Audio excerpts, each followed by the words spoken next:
أعوذ بالله من الشيطان الرجيم. بسم الله الرحمن الرحيم. إن الحمد لله تعالى نحمده ونستعينه ونستغفره ونعوذ بالله تعالى من شرور أنفسنا ومن سيئات أعمالنا. من يهده الله فلا مضل له ومن يضلل فلا هادي له. وأشهد أن لا إله إلا الله وحده لا شريك له وأشهد أن محمدا عبده ورسوله. رب اشرح لي صدري ويسر لي أمري واحلل عقدة من لساني يفقهوا قولي. اللهم إني أسألك البر والتقوى ومن العمل ما ترضى. اللهم إني أعوذ بك أن أشرك بك وأنا أعلم وأستغفرك لما لا أعلم. بياكم والسلام عليكم ورحمة الله تعالى وبركاته. barka mu da saduwa wannan masallaci mai albarka Masjidul Mumtaz da ke na Angur Gumari a garin Maiduguri. Yau muna yammacin Talata 25 ga watan Jumadal Akhir shekara ta 1447 wanda ya zo daidai 16 ga watan 12 miladiya ta 2025. Insha Allah ta'ala majalisin mu na karatun littafin Iziya na babban malam musulunci Aliyu Al-Maliki muna magana akan abin da ya shafi hukunce-hukuncen kasuwanci, kuma malam ya ce kasuwanci yana da rukunai guda uku. Na farko ya ce abin da yake tabbatar da yarda tsakanin mai siya da mai bayarwa. Sai kuma abu na biyu ya ce al'aqid shine mai siya da mai siyarwa din. Wancan abin da yake tabbatar da bayarwa, abin da za a bayar, abin da za a karba, sai kuma a samu mai siya a samu mai siyarwa. Shar'i na uku, rukuni na uku yake tabbatar da kasuwanci ya kullu tsakanin mutum biyu shine al-maqudu alaihi wa huwa thamanu wal muthmanu. Shine abin da ake kulla ciniki da shi, a samu kudin siya a samu abin saya. Nan aka ce al-muthmanu, al-thamanu ba dole ya zama kudin da zaka siya abu da shi ba. Thaman din yana iya zama kudi, yana iya zama abin da yake tsayawa a matsayin kudi. Kamar yadda muka faɗa, ba duk kasuwanci bane ake bayar da kudi a karbi kayan siyarwa. Akwai abin da muka ce zaka bayar da wani abu ne a baka wani abu. Kamar kakara, kana iya ba da sil'a a baka sil'a, kana iya ba da abu a baka abu, kana iya ba da kwadago a baka abu, kana iya ba da abu a baka kwadago. Din mun faɗa. To nan akwai lokacin da zai zama zaka ba da abu ne a baka wani abu a madadin abin da ka bayar. Wannan abin da ka bayar in ma ya zama kuɗi ko kayan kuɗi ko kuma wahalarka, kai kuma sai a baka abin da kake bukata bisa yarjejeniya da kuka yi da kai da wanda zai baka. Mala yace wa yushtaratu fiha khamsatu shuruɗin. To shi wannan abin da za a bayar a karɓa abu a madadinsa, zan bayar da kuɗi na karɓa abu a madadin kuɗina, ko zan bayar da wani abu a bani wani abu a madadin abin da na bayar. To shi wannan abin da zan bayar da abin da za a bani dole sai sun cika sharuɗa guda 5. Kun gane karatun? Kashmoni, ka gane me nake faɗa? Na farko, abin da zan bayar, abin da za a bani dole sai sun cika sharuɗa guda 5. Idan ni mai bayarwa na karya daga cikin sharuɗan nan, ciniki ba zai kullu ba. Idan mai sayar min ya karya daga cikin sharuɗan nan, ciniki ba zai kullu ba. In ni na bashi kuɗi, halal ne wannan kuɗin, shi sai bani abin da shari'a bata yadda ba, ciniki bai yi ba. Idan na bada abin da ya karya wannan sharuɗa 5 din na bayar, shi sai bani abin da shari'a ta yadda, ciniki bai yi ba. Dole ya zama abin da zan bayar, abin da zai bani, dukkan mu sharuɗan shari'a sun cika wa'annan ka'idojin. Sharuɗa guda 5 ya zama mun cika wa'annan ka'idojin. Na farko at-tahara, tsarki, tsafta. Ni idan abin da zan bayar ya zama shi wannan abin yana da tsafta da tsarki a shari'a, kai da zaka bani in na baka, to kai ma nakan ya zama yana da tsafta yana da tsarki. Yana iya yiwa ni a zamanin da yake ba a yin trade by barter, ko galibi ana cinikayya ne kuɗi da sil'a. Kuɗi zaka bayar a baka abu, haka yanzu muke mafi yawa. To idan na bayar da kuɗi, kai abin da zaka bani, abin da zan siya a wajenka ya zama abin da zaka bani na da tsarki, tahara. fala yajuzu bai'u najisin kal adarati, bai halatta a sayar da najasa ba kaman bayan gari. Aliyu al-Maliki yana daga cikin malaman da suke ganin bai halatta a sayar da bayan gari. Bayan garin nan na mutum ne, bayan garin nan na dabbobin da shari'a ba ta yadda a ci su ba. Muna da ka'ida a shari'a cewa duk abin da ba a cin namansa da bayan garinsa da fitsarinsa najasa ne. Shi yasa kai ma ɗan adam fitsarinka da bayan garinka ya zan najasa don ba a cin namanka. Yanzu ababen da ake cin namansu su fitsarinsu da bayan garinsu a ɗahir ne, mai tsarki ne. Fitsarin akuya ba najisa bane, fitsarin rago ba najisa bane, shanu, raƙumi duk ba najisa bane. Amma yanzu kare ba a cin namansa, fitsarin shi najasa ne. Alade ba a cin namansa, fitsarin shi najasa ne. Jaki ba a cin namansa, fitsarin shi najasa ne. To yanzu ba a yadda a shari'a in bayar da kuɗi a bani najasa ba. Shari'a ba ta yadda ba, ba a yadda ba. To wala mutanajjisin la yumkinu tadhihiruhu kazaiti, kama abin da shi asalinsa in mai tsarki ne da farko amma ya cakuɗu da najasa, kuma idan aka zo ba za a iya ware shi daga najasar ba, shi ma bai halatta a sai da shi ba saboda yanzu ya haɗu da najasa ko ba zai waru ba, kazaiti kaman mai. Idan yanzu ana da man gyaɗa ko man bumburum sai aka zuba masa fitsari sai aka gauraya da man da fitsarin sun haɗu, idan aka zo ware mai daban fitsari daban ba zai waru ba, to yanzu anan bai halatta a sai da wannan man da yake dauke da fitsarin da ba zai waru ba a cikinsa, bai halatta ba. Dire yake da an sai da mai da fitsari. Idan ka siya yanzu garwarsa akan 30,000 amma a ciki 2/3 mai ne, 1/3 fitsari ne. Ika kula yanzu ka sai in ka siya 30,000 garwar gaba daya, kenan ka siya mai 20,000, ka siya fitsarin 10,000. Tunda garwar ka siya ta akan 30,000 ne, kuma abu biyu ne a cikinta, daya na da kaso 2, daya na da kaso 1, kenan ka siya kaso 2 da kuɗi, kaso 1 shi ma da kuɗi. Idan ba zai waru ba to bai halatta ba. An gane? Duk abin da ya zama najasa ne shari'a ba ta yadda a sai da shi ba. Yanzu mushe, idan aka samu mushe, shari'a ba ta yadda a sai da mushe ba saboda mushe najasa ne kuma haram ne. Amma sayarwar da ake magana shi lilintifa, kai ka amfana da shi kai tsaye. Amma idan wannan mushen za ka amfana da shi ne ba kai tsaye ba, wani ne zai amfana da shi wadda amfanuwar shi wannan abin da wannan mushen halal ne, kai ka amfana da wannan abin, to kuma anan ya halatta. Abin da ke nufi, wannan kaza ce ta mutu, mushe ce ba? Hurrimat alaikumul maitatu waddamu walhamul khinziri, an haramta mana cin mushi. Yanzu ga nan kaza ta mutu, ni in ci ta Allah ya ce ya haramta mana, amma ina kiwon kifi. Shi kifi ai ba mukallafi bane, kifi bai da halal bai da haram, komai ya samu shi a wajen shi halal ne, tunda ba mukallafi bane, kai ne kake da halal da haram. To yanzu wannan naman kazan sai aka salibe namar, sai aka watsa wa kifayen sai suka ci, kai kuma da kifayen suka ci suka girma sai ka ci kifin, halal ne. An fahimce ni? Saboda kai yanzu kifi ka ci ba mushen kaza ka ci ba.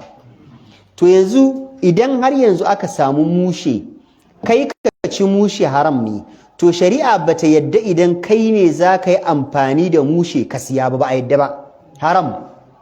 Amma ya halatta kuma ka sayi mushe don amfanin abin da shi mushe a wajensa halal ne. An gane sana? Kaman ciyar da kifaye, kaman ciyar da karnuka, kaman ciyar da kaza misali karnukan da shari'a ta yadda ajiye, karnukan farauta, karnukan gadin gona, karnukan zuwa kiwo tura shi dabbobi kiwo. Ya halatta yanzu ka bawa karanka ya ci, kai ba ka ci ba yanzu kare ne ya ci, shi a wajen shi halal ne, kun fahimci Hausa na?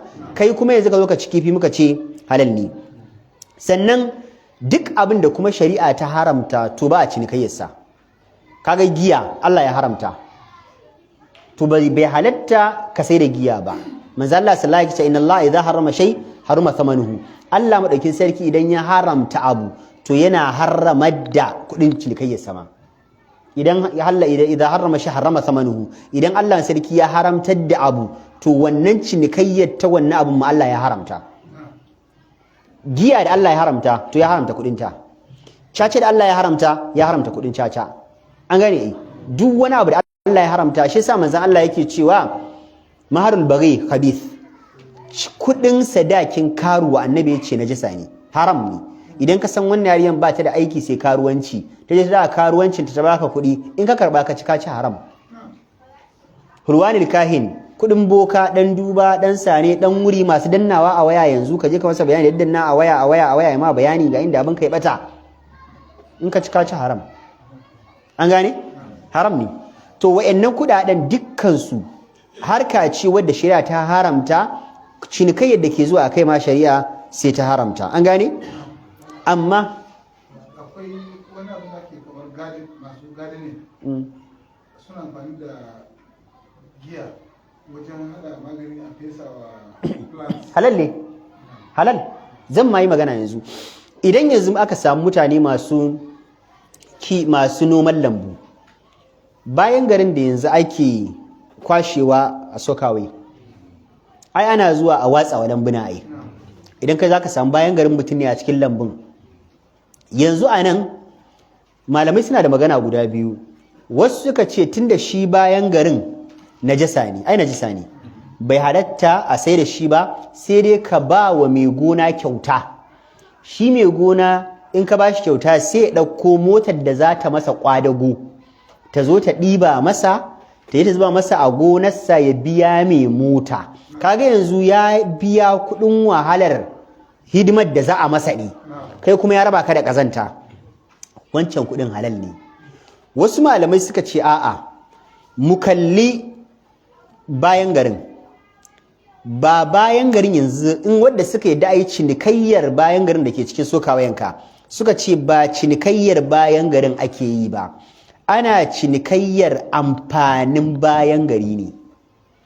Akwai bambanci tsakanin cinikin abu da cinikin amfaninsa. Misali, ina da kare, wani na da kare, sai yawa karen nan training na harkar farauta. Yanzu kaga ai karen muallam ne, malamin kare ne. Shi yasa Allah ya sarki yace tuallimunahum mimma allamakumullah, karnuka da kuka karantar da su abin da Allah ya karantar da ku na harkar farauta. Idan ka zo yanzu ku yi cinikin karen da ya samu wannan horon, yanzu kaman police dog ba ana sai da shi ba da tsada ba, miliyoyin kuɗaɗe ba, ai kare ne da samu horo.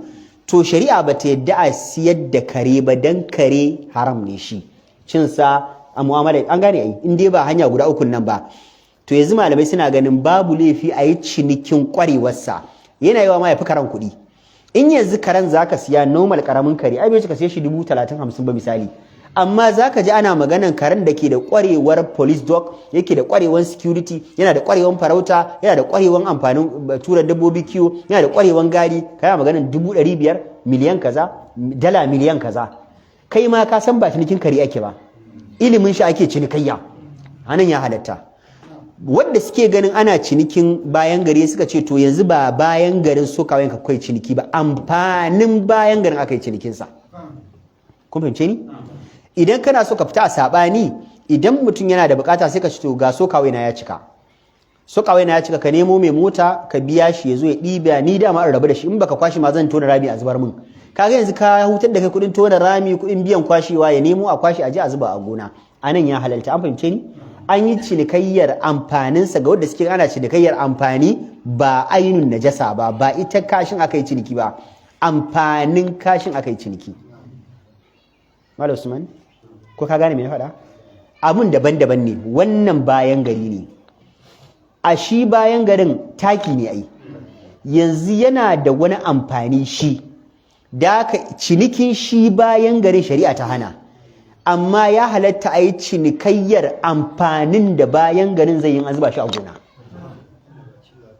Ba ci za ka yi ba, ba sha za ka yi ba, ba wani abu za ka yi da shi ba, yana iya yiwuwa kuɗin ma ya fi kuɗin bayan garin inda misali shi bayan garin za a sayar.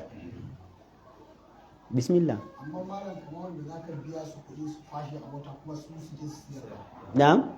Wanda za ka biya su zo su kwashe a mota su tafi. Kuma in sun tafi za su je su sayar. Ya danganta al-muslimu ala shurutihim, in kun yi sharadin haka cewa ni bukatar ku zo ku kwashe mun, yanzu ka biya su kudin kwadagon su, kudin aikin su, lokacin da yanzu bayan garin ka ya riga ya shiga motar su, kai sun gama da kai ai, sun rabu da kai ai, kai da su kun gama aikin ku, kwadagon ku ya kare, sun raba ka da abin da ka kawo su, yanzu yana kan mota, lokacin da ya hau kan mota ka biya su kudin kwashewa, wanzu wannan bayan garin mallakar waye nasu ne, to yanzu ganin daman su ne, sun ga dama su zubar, sun ga dama su sayar, nasu ne. Ka fahimce ni? Laifin me?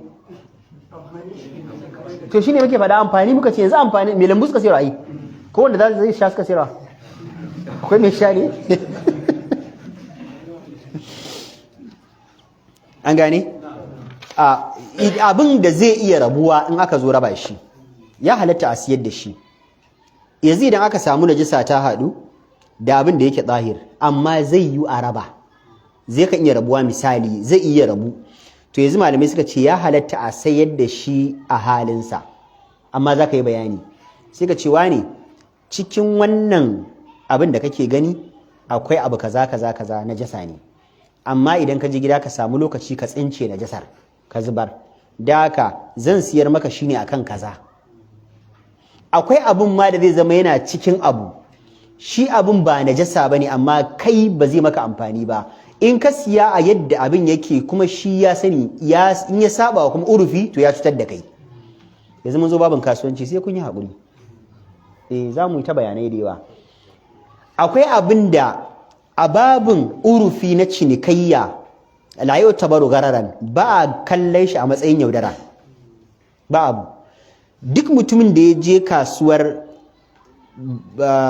kasuwar ɗanyen kaya ya siyo buhun lemu, mai sai da lemu ne, ya isa ya ce a cikin babu ɓacece? Akwai yalala. Mutumin da ya siya kwandon tumatir, akwai yalala ko babu? Automatically akwai. Wanda ya siyo buhun kwakwa, a cikin akwai lalace ko babu? Wannan wani abu ne da baka buƙatar mai siyarwa ya maka bayani.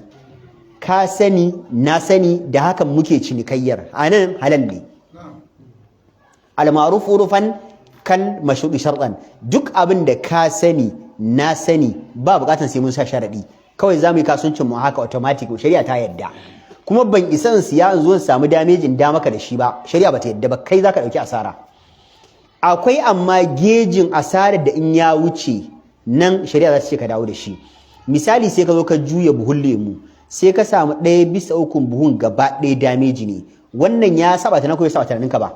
Ya saba tunanina. A nan shari'a ta bani dama in kulle a buhu, in da mishi da shi ya kulle a buhu ya maida wanda ya siyar masa. In a wajen shi ya dade shine bai siyar ba, asarar waye? Asarar sa ce. An fahimce ni? Kai kuma idan ka riƙe adadin lokacin da zai yi wa a samu wani damejin a wajenka, asarar ka ne, ba za ka miyar ba. Na siya shekaran jiya, ana tsananin zafi, na zo na sa a sto na kulle, ya lalace. In bayan kwana 3 na miyar, asaran waye? Wanda ya ajiye a sto. To idan yanzu abin ya wuce kima, ni na zo zan siyar na ajiya, sai ce to wane, damejin da ke cikin lemun nan gaskiya ba irin damejin da ka saba gani bane, dan kaga a sto yake kuma an yi zafi shekaran jiya da jiya, ba mu samu mun cire ba, za a tsammaci gaskiya dameji ya fi haka yawa, ya za a yi? Sai ce to mu kimanta mu yi cinikin shi a halinsa, sai ku yi ciniki a halinsa. Ya halatta anan, ya halatta, amince ni, ya halatta ku yi ciniki a halinsa. Idan yanzu ka sayi wake, galibi idan wake aka ajiye shi ba a sa masa bom ba, yana yin tsutsa, wannan kwarin a haka zaka ga waken kaman buhu a tsaye, amma na daga za a ji shi fale-fale na tsutsa ta yi barna. Ya halatta a siyar da shi amma ba a cinikin buhun wake ba, sai ka ce to wani daga ka ji ka ji tsutsa cikin waken ana ci ko ba a ci ba a ci kai ba za ta maka amfani ba kenan wannan dire yake da a wajenka asara ne yan sai ya maka cinikin wake a yanayin waken kaga dama ka siya shi kenan abin 40,000 sai ka siya 7,000 ka kai ma dama ka san me ka siya ba za a taɓa sayar maka abin 40,000 a dubu ka ce an cuce ka ba kai ma ka san akwai damage a ciki to shi yasa ake so ka yi bayani an fahimce ni malam ya tafarraka ba burika fi bai'ihima shi mai kayan mai sil'a shi zai yi bayani ya ce ga illar da ke tare abu kaza ga illar misali mutum ne kana sai da kwai crate ya san kwannan a baya yake a sto ya kai sati Allah ka je gida kana fasa kana samun dameji sai shi ka wannan crate din nan muna sai da crate 3002 amma wannan gaskiya ka bada 1002 saboda zai yi kaga abin da ba shi kai tsammani ba sai ka bada 1002 sai ka je gida ka samu guda 5 ne lafiya nawa ne duk suka lalace 25 sun lalace dama kai ma ya maka bayani kuma ka san me ka siya akwai mai kyau akwai mara kyau wannan shari'a ta yadda in ɗaya ma ka samu baka saka mai da shi ba 220 ka samu shi ne iya kuɗinka in kuma ka samu 29 din lafiyar su kalau ashe a bayan da yake bai lalace ba Allah ya tsaye maka 29 lafiya in ka zo ga shi bai sai ci to ba na sauran kuɗin ba kuma gane amma shari'a ba ta da cinikin no test ba no test daban wannan abin da muke faɗa daban na'am cinikin no test komai kuɗin shi ɗaya amma ba za ka gwada ba shari'a ba ta yadda ba wannan kuma an gane wasu malamai suna ganin cewa ana iya cinikayyar abin da a zahirin shi datti ne amma ba najasa ba ne wannan cinikin shi ya halatta akwai bambanci tsakanin wannan abin najasa ne wannan abin datti ne akwai bambanci najasa shari'a ta hana cinikayyar ta kwata-kwata sai dai amfaninta wannan abin datti ne ba najasa ba shi ya halatta a yi cinikinsa nan wajen ana tara bola wannan zai zo ya zuba sharar gidansa wancan ya zo zuba sharar gidansa wani ɗebo shara ya zuba an gane a zo da wheelbarrow a zuba shara da ledodi da bawon kwai da leda da datti da sharar ɗaki da sharar tsakar gida da ganye duk an tara a wajen amma ciki babu fitsari babu bayan gari wannan mai tsarki ne ko najasa ne na'am mai tsarki ne ka faɗa mai tsarki ne ai babu fitsari babu bayan gari ai shi kan dan abu yana wari ai ba shi yake nuna cewa wannan abin najasa bane ai bara gurbin ya taba ka ya fashe taba ka najasa ce ko ba najasa ce taba ka baka san bara gurbi ba ka san bara gurbi wanda aka yi kwanci ba bai zama ɗa ba bayan wani ɗoyi ba idan ya fashe sai ruwan shi taba ka ruwan najasa ne ko ba najasa ba ba najasa bane amma yanzu dan yana warin nan kawai saboda ɗoyi sai ka ce ya kuma najasa bai kuma najasa ba an fince ni ai duk warin da bola za ta yi bai kai warin bara gurbi ba ko ta isa daji warin bola ya kai sai warin bara gurbi ne idan ka shaki bara gurbi ne minti ka sai kai gudawa warin ma sai ya bata maka ciki mallam baka san bara gurbi ai wallahi sai ya bata maka ciki in baka sa'a ba kenan kaga yafi bola wari shi ma muka ce ba najisa bane ballanta na bola to yanzu cinikayyar bola ya halatta a zuwa samu bola ka kofar gida mutane suna tara ma tun kana hana su ka haƙura sun fi ƙarfinka sai wani ya zo zai yi ciko a gidansa ko zai yi ciko a wajen shagon sai cewa ne bola ne na so in kwashi sai ka so tsaya mu yi ciniki kullum ina ƙonawa kullum ina gyarawa in na fita kasuwa a zo a zuba kan na dawo in tara haka ma haganta ga ta ne ta wuce tsayina me ciniki ya halatta akwai mutumin da sana'ar shi kenan ma ta da bololin gidan mutane ayi ya bi gidan nan ne ban ga ana yi ba amma da matar na sani ana yi gida za ga mutum okay ana yi ba yau za ga suna bi gida da wulba yaran su ba suna da mota zo su tara to yanzu wannan in yaji inda yake tarawa in masu nema suka zo ana ciko da ita ai to ya halatta ya sayar yawwa ya halatta ya sayar mun fahimta sannan kuma fatan mushe shi mushen da ya mutu shari'a ba ta yadda ka ci mushe ba amma kuma shari'a ta yadda kai amfani da fata. Akwai matar manzon Allah sallallahu alaihi wasallam na Maimuna, wata rana akwai wata akuyata da ta mutu. Annabi sallallahu alaihi wasallam ya zo wucewa sai ga an kamo kunnan akuyar ta mushen ana ja a ƙasa za a je a jefar a bola. Mazala sai ya ce wannan ko abin nan akwai mun na kuje da ta. Suka ce ai mazala ta mutu ne muna so mu je mu binne mu je mu jefar. Mazala ya ce ayya me yasa ba za ku amfana da fatar ta ba? Kenan idan yanzu aka samu mushi aka fede mushen aka cire fatar mushen ya halatta a sai da fatar mushen. Saboda fatar idan aka riga aka jeme ta ai ta tsarkaka. Manzala ya ce ruwa da bagaruwa zai tsaftace ta, ya halatta kuma ai ma bel da shi kai sallah da bel din, amma hula kai sallah da hulan, amma rigar fata kai sallah da rigar saboda an riga an jeme. To yanzu wannan abin kaga wani part na mushe ne amma kuma ya halatta ai cinikayyarsa saboda yana iya zama tsahiri idan aka masa wani aiki. An fahimce ni kuwa? Shari'a ta yarda da wannan. Akwai abin da ake amfani da su yanzu musamman a wajajen ayyuka da yawa kaman kasusuwa yanzu ya halatta ka tara kasusuwan mushe, wannan dabba ta mutu mushe ne ka fede mushen ka cire ka tara kashin a waje guda, wannan dabban ma ta mutu ka fede ta ka cire naman ka zubar da naman ka tara kasusuwan ai su ma mushe ne tunda yana ci ajza'ul mayyit ne ai shi ma yana cikin bangaren mamacin ba, wannan dabbar ta mutu ba, to yanzu ya halatta ka sai da wannan kashin idan har za a sarrafa shi a mai da shi wani abin da zai amfani al'umma.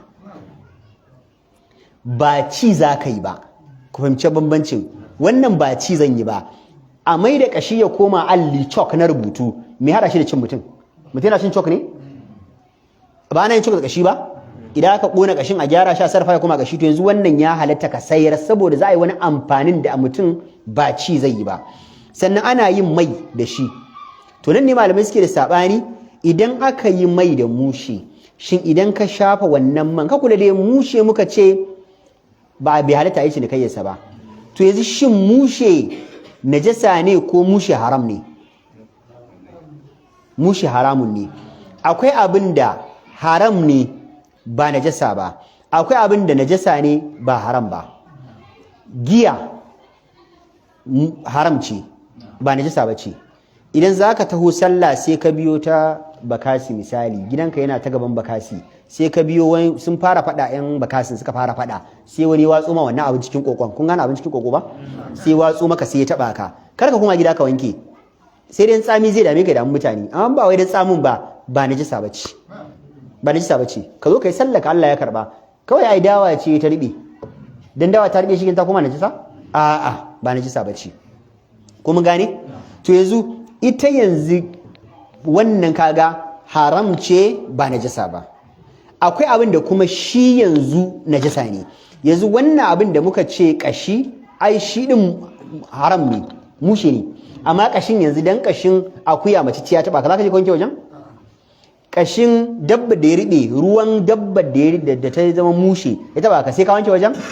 In dai ba fitsari ba bayan garin ta bai dan mushen ta ya taba ka zaka wanke wajen? To wannan abin da yanzu kashin aka dauka aka je aka sarrafa ya koma maka mai dan ka shafa ne, ka shafa najisa ko baka shafa najisa ba? Najisa kuma baka shafa najisa ba, an fahimce ni kuwa? Da haka kenan ya halatta a samu abin da mushe ne a sarrafa shi ya koma wani abu dan ka shafa ba najisa ka shafa ba saboda ai kana sa bel ma kai sallah da shi. Amma fish ana Me? Ko ya shiga ba abin da zai bai shiga ai dan ya shiga cikin ka ba ne shawarci shiga ai mushe ne ya shiga ba ne shawarci ta shiga shi mushen ma ne kana ci kai sallah ai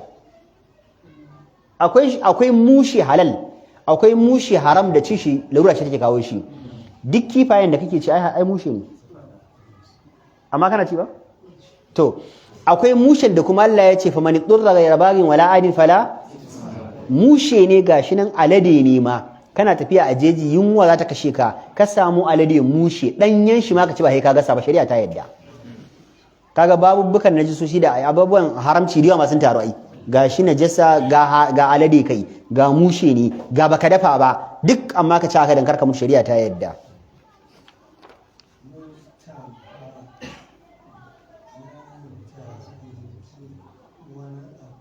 to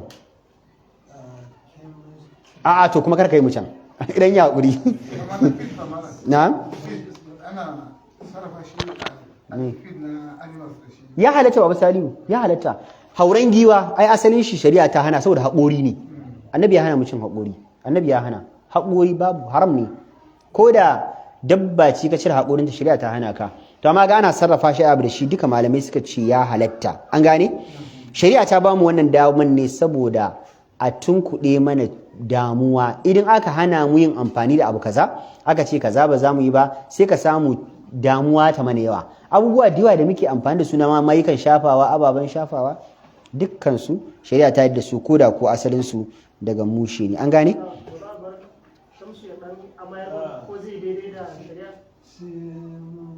fita zai ganar da kai ake mistarance an gane idan abin da shi wannan abin mu gane najasa ne amma kuma sai aka sarrafa shi ta yadda zai tashi ya koma wani abu amma asalinsa shine in ya taba ka nan ma ba najasa bane misali idan aka samu najasa yana iya kunna wuta a da annabi sallallahu alaihi wasallam ya hana a dinga cire kakidan da ke jikin mushi annabi ya hana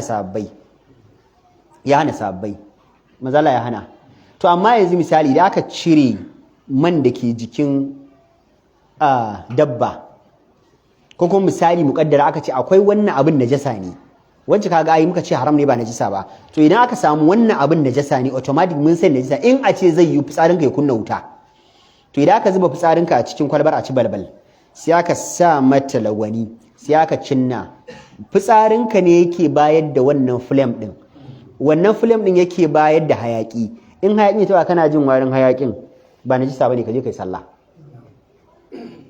an fahimce ni a sayar da kenan wannan fitsarin dan amfanin ya bada haske kenan kuma shirin ya halatta yanzu kaga ba za a sha bane ba za a amfani da shi domin ya bada haske hakanan duk sabulun da ake shi daga nan samu an kai wanka da sabulun nan babu abin da ya samu wankan ka yayi malam sai ya ce wal intifa'u bihi intifa'an shar'iyyan amfana da wannan abin amfanuwa ta shari'a fala yajuzu bai'u muharramin akli kal farasi malam ce bai halatta a yi cinikayyar abin da a shari'anci an haramta a ci ba kaman doki mun sha faɗa a fiqhun malikiya su suna ganin cin doki haram ne wanda muka ci cin doki halal ne a musulunci wal baghl da alfadari wal himar da jaki idza ashrafa ala al mauti in yazo yana gargaran mutuwa to yanzu idan wannan mu bar magana yanzu mu da maganan cinikayya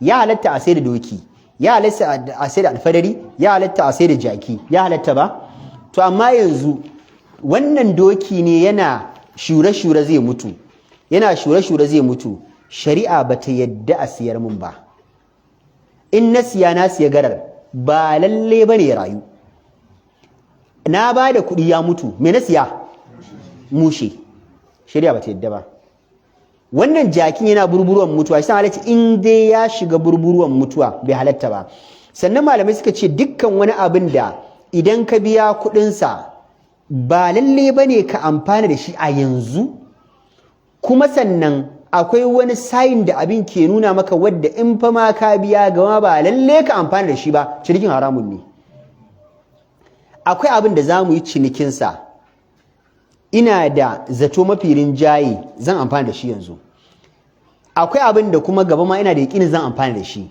yasa muke cinikayya mu siya abu ko akwai abin da in ka siye shi kana ganin wannan anya zai kwan biyu ko a hannuna zai yiwu kana ganin kaman yanzu zai amfani amma ba lalle daɗe ba wannan cinikayyar malamai suka ce shari'a ba ta yadda ba saboda kaman cutanka ake yi kaza ce mai siya kira ka za ka siya kazar agric sai kaga ta yi sujjada ta haɗa kanta da ƙasa tana zubar da yawu kai kuma ba yanzu kai niyan ci ba za ka siya ne wai dama ka kiwata zuwa sallah ka yanka wani cinikin akwai hatsari ko ba hatsari shari'a ba ta yadda ba akwai garar akwai cuta ba a yadda ba zai yiwu ta warke zai yiwu ta mutu a yi cinikin ana iya a sayi abin da bayi da lafiya kuma ya warke rayu abu ne hannun Allah yana yi wa yanzu nan ka je bus stop ka siyo kaji kana zuwa gida ka samu kangarewa idan ka san mutu. Wannan ka kana da yakinin zai amma ya mutu, wannan baka da yakinin amma ya mutu, amma kai a dan adam wanne ka fi da kafirin jaye da tunanin ya rayu mai lafiya, wannan dama akwai question mark. To duk abin da yake halin mutuwa ba a yadda ka saye shi ba saboda siyan gaibu ne. Annabi ya hana mu siyan abu guda uku. Ba wanda ya gudu a hannun mai gidansa, ba yadda mai gidan shi ya ce ba wannan da yana nan da zai kai miliyan 1, amma yanzu ka bani 100 ka je ka neme shi, a ina zan same shi? Ya nemo shi ne, in ya nemo shi ya kamo shi yana hannunsa sai a yi ciniki. Annabi sallallahu alaihi wasallam bai yadda a yi cinikin kifi a ruwa ba, amma malamai suka ce wannan hadisin da manzo Allah yake cewa as-samaku fil ma'i ya bambanta da kiwon da ake na zamani pond da wanda ake zuwa katon kogi.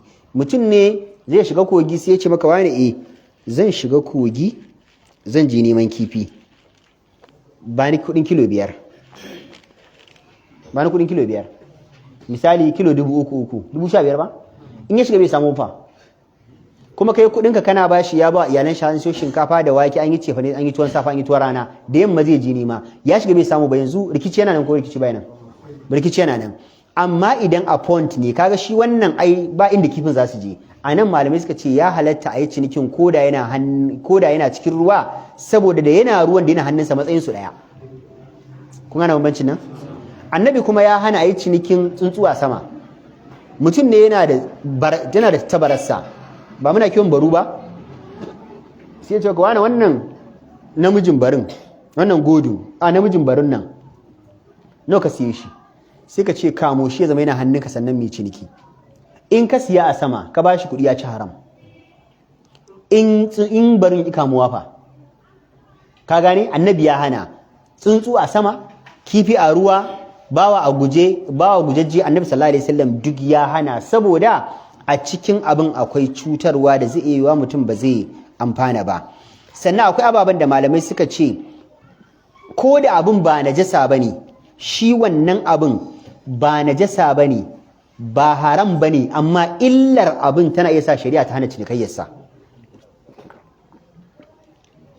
Misali, yanzu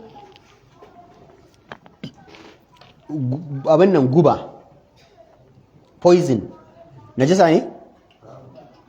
To shi kenan ba najasa bane, haram ne? Na? A'a.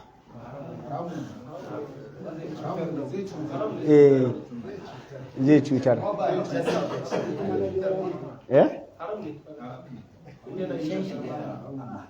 Shan shi haram, saboda zai yi kisa. To yanzu saboda idan an sha zai yi kisa, shari'a ba ta yadda ka siyar ba, in ka siyar ka ci haram. Amma malamai suka ce akwai siyarwar da za ka wa abu ya zama halal, ka sai da wani ya zama mishi haram. Malam Usman zai same ni ya ce min yana son wannan roban na fiya-fiya. Ina ji sai ya ce min wallahi turuwa ne suka dame ni, ƙwari ne suka dame ni, kaza ne suka dame ni. In ya siya ya zuba wa turuwa ta dame shi da ƙwari, halal ko haram? Halal. Amma still mal haya sai ya ce min ba ni roban fiya-fiya. Sai ya ce me faru? Sai ce ka bani dai kawai malam, ba dai na sayarwa bane, ba ni kawai, ba ni kawai. Kana da ƙwari ne? Sai ce ba ni da wani ƙwari. Ya zo a fusace, waye zai sha?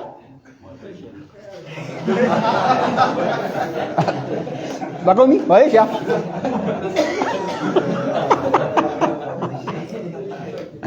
Mata shi kuma?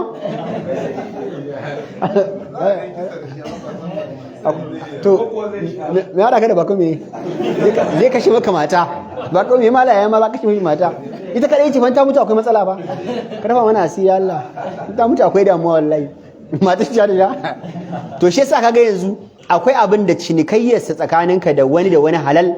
Na sani wannan ƙwai zuwa ya halatta, amma na sani wannan shi zai sha, in na siyar mishi na ci haram. Gashi dai abin halal ne a sayar, in na siyar mishi na ci haram kuɗin, amma in na siyar mai zuba ƙwari na ci halal. Ku gane bambancin?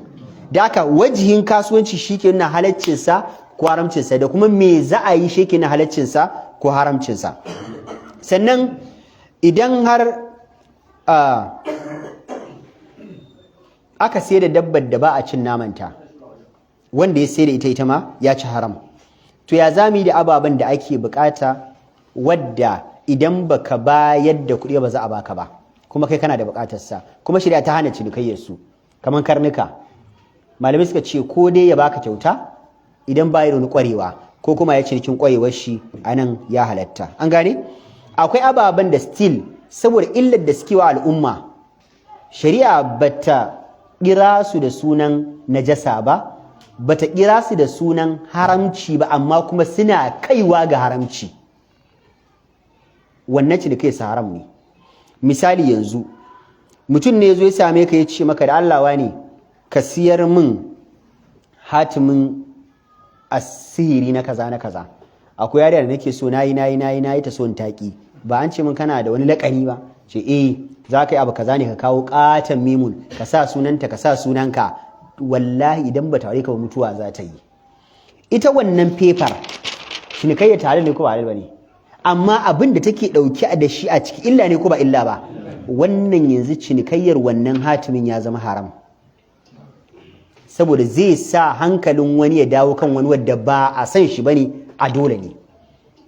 An gane? Dole ne. Ba kuna ganin wasu ba, kaga wani mutumin in ka kalli matar shi kai ka san ba lafiya ta aure shi ba. Wallahi tallahi, wallahi ba lafiya ta aure shi ba, Allah ba lafiya bane. Ko dai yana da kuɗi ta ga kuɗin, wani za ka ga bai da komai, a wahala yake, kuma ita ma ga ta nan Allah ya mata halitta tabarakallahu ahsanul khaliqina masha Allah, kuma tana cikin wahalar. Kuma wallahi idan kana so ka je ka taro mace da ita, ce taɓa mijin nan ka gani. Nawa ne za ka ga mace ran da asirin ya karye kaga ta ce ba za ta kwana a gidan ba. Muna ganin masifa fa, wallahi muna ganin masifa.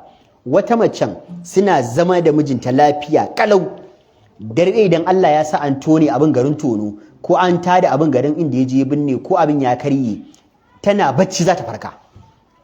Shi ke nan kuma wallahi tallahi dama san ba na Allah bane, na sihiri ne, wallahi san ya tashi. To wata yaran ta bakwai za ga ta bar gidan, ta tsani yaran, ko kun gani? To bai, shari'a ba ta yadda ba. Sannan shari'a ba ta yadda a sai da abin da ake yin wuri da shi ba, irin abin da ake yin irin zuban wuri na binciken nan, shari'a ba ta yadda ba. Sannan shari'a ba ta yadda a sayar da hotunan da ke dauke da abin batsa ba. Yanzu ba takaddar da hoton ke yanzu ne matsala, hoton da takaddar ta kunsa shine matsala. Cassette ba cassette bane matsala, abin da ke cikin cassette din ne matsala. An gane? Ba film din bane matsala, in film din da ya halatta ne, me yake cikin film din. Da haka yanzu idan mutum zai sai da mujallar abin nan mara kyau, ko ya sai da kayan kiɗa, ko ya sai da kayan wake-wake, shari'a duk bata yadda ba. In mutum ya siyar ya ci haram. An gane? Al-Qurtubi ya ce idan mutum namiji yana da aure kuma ba yi da lafiyar da zai iya biya matar shi bukata, kuma ya zama an tabbatar da idan ya amfani da wannan maganin yana iya warkar da matsalar sai iya biya matar shi bukata, ya ce ne maganin ma wajibi ne, matukan maganin bai saba shari'a ba.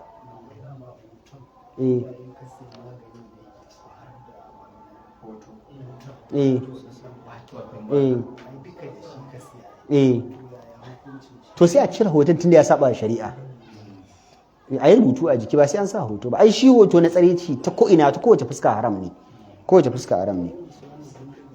Na'am? To maganin bindiga malamai suna ya danganta daga me zaka da ita. Uthaymeen yake cewa ya danganta daga me zaka da ita. Idan har kare kanka zaka yi saboda akwai wanda zai kawo maka zai cutar da kai, annabi ce kare kanka. Wani sahabi ya ce ya manzo Allah, idan mutum ya zo ya nemi dukiya ta, ya za annabi ce karka ba shi. In ya fada annabi ce kai fada da shi. In ka san barawo zai shigo maka gida da bindiga, ka je ka gwamnati ka yi registering ka siya bindiga a baka license, ka kare kanka, wannan dole ne. An gane? Yanzu akwai abin da malamai suna cewa asalinsa shi halal ne, amma wani zai zo ka kalle shi ka isiyar masa. Misali ina sai da dawa, Muhammadu sai ya zo ya ce min nawa ne kwanan dawa, sai na ce mishi 300 ko 500 sai ya siya. Sai wata mata ta zo ta yanayin kalanta na gane nan bakinta ya dan daddade. Yawwa kun gane ai baki su ba na daddayewa ba, sai na gane. Sai da ce kai dawa nan naka zai kyau fa wallahi, idan na tsima shi na bar shi ya tsin wannan na ɗora shi a tukunya ba zai daɗe ba zai yi abu na kai kuma zai daɗi fa sai ciniki. Nawa dawa nan sai ka ce madan ba na sirwa bane, ba na sirwa bane. Amma idan ta zo ta sai da ce maka malam nawa ne dawa, ko da ka ga yanayinta yanayin masu yin burkutu ne amma ba ta kira maka burkutu ba kuma baka san tana yin burkutu ba, amma yanayinta yanayin masu burkutu ne ba a ce kuma ka tambaye ta ka siyar mata anan. Abu uku ne bala da ta jinsa su. Mutum yanayinsa ya nuna ai zai ta siya dawon kuma ta ci abinci da shi, zai ta siya dawon ta yi burkutu da shi. Idan ta kira maka burkutu za ta yi haramun ka sayar, idan ba ta kira maka ba kuma baka san burkutu za ta yi ba ce ka tambaye ta ka siyar mata. Idan mutum ya zo siya kawai zai yi ka siyar mishi kama gaban shi, amma idan mutum zai yi abu ya yi tsimi da shi ya burkutu da shi haramun ka siyar mishi komin ribar da zaka samu shari'a ta hana. Dan Allah ya ce wa ta'awunu 'alal birri wat taqwa wa la ta'awunu 'alal ithmi wal udwan. Duk burkutun da aka sha Allah yana bashi zunubin shan burkutu. Da dimme na fef da ya dauki mutum ya kai shi church Adamu inda ya je ya yi gada duk zunubin da za ba shi na gada kana da kamasho. Amma idan ka gan shi da abin a haka a hammata ran Lahadi ya tare ka ya ce maka St. Patrick ya ce ba tafiya ba ne, ba na ka ɗauki wani bai ce ba zan ɗauke wa kai ɗin ya siya maka mashin ne shi ke na yi. Amma bai ce ma komai ba, baka gan shi da abin a hammata ba, kawai ya tare ka ya ce ma post office sai ka ce mishi shiga babu ruwanka. Yana zuwa dan waje sai ce akwai mai sawa ka sake shi ba kuɗinka. Amma idan ka sani ka ɗauke shi wannan 200 na rantsi da Allah ka ci bala'i, ka sani wallahi ka ci bala'i, ka ci wuta wallahi.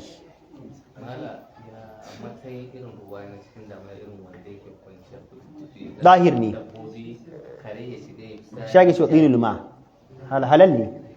Sai na Umar ya taɓa zuwa wucewa ta wani gulbi, dabbobi suna wucewa mutane su sha, manzo Allah sallallahu alaihi wasallam babu zahir ne shi ruwa in dai har ya zama najisar da take shiga cikin shi ruwan ya fita yawa.